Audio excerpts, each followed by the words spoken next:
I took a course in microeconomics when I was in college, obviously.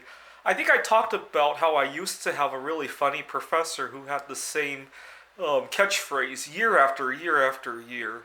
But I was just thinking that we used to do all these mathematical models that assumed people were rational, but I thought I would share a story of how I got irrational one time.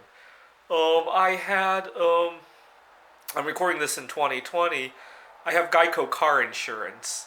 And because presumably people are driving a whole lot less, Geico decided to give everybody, I think, 15% back.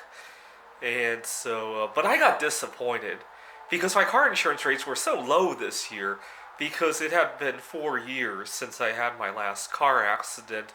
And it was really disappointing that it was a COVID 19 and not a COVID 16 when I could have saved a whole lot more money if I got 15% back that year, right? And I got so disappointed that I decided to take a road trip to take advantage of my car, because now that I'm hardly paying anything for car insurance, so I could feel like other people were subsidizing me. Besides, I had a 2 week gap in between the leases on the apartments anyhow, and so I had to pack everything in my car, and I decided to take a trip to Lake Tahoe in Nevada. And I had a good time there. I recorded quite a bunch of videos there. I stayed at an Airbnb over there, and I had a good connection with the locals there as a result.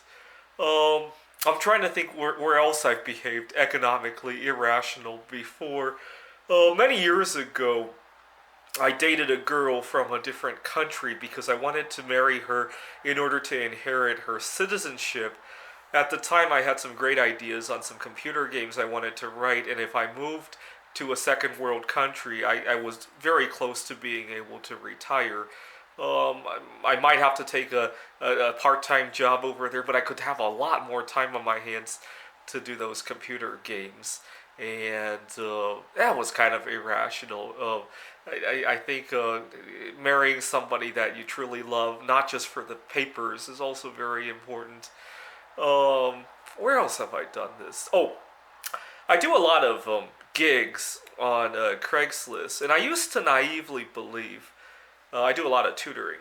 I used to naively believe if I had a client who didn't have a whole lot of money, but I could gain word of mouth experience, that would be a good investment. It never turns out. The problem is that when I'm not getting very good money, sometimes it's very demotivating.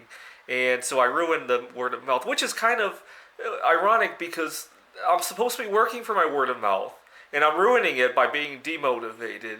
So it just goes to show what we learn in Microeconomics 101 in the math, in the equations, and the computer programming models.